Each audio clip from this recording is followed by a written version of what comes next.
దేవుని మీద ఆధారపడుతున్నాం, ఆధారపడాలి కూడా. ఒక భూమిలో చెట్టు నాటబడి ఉన్నప్పుడే చెట్టు ఏం చేస్తుంది చెప్పండి? ఫలిస్తుంది. ఆ చెట్టును భూమిలోంచి తీసి ఎగ్జిబిషన్లు తిప్పుతున్నాం అనుకోండి, ఈరోజు రాయబండి, రేపు అమలాపురం, ఎల్లుండి తుని తిప్పామనుకోండి, 4 రోజులు ఏమైపోతుంది? చచ్చి ఊరుకుంటుంది.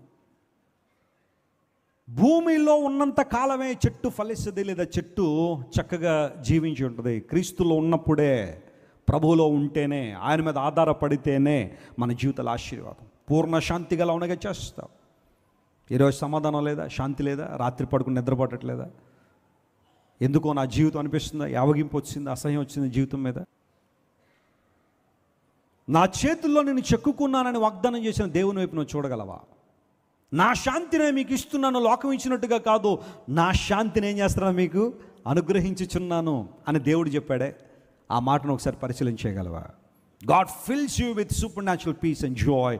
దేవుడు తన సమాధానాన్ని, తన శాంతిని నీకు ఇచ్చి, ఎవరైతే ఆయన మీద ఆనుకుంటారో వారిని పూర్ణ శాంతి గల ఉన్నగా దేవుడు చేస్తాడని బైబిల్లో రాయబడింది.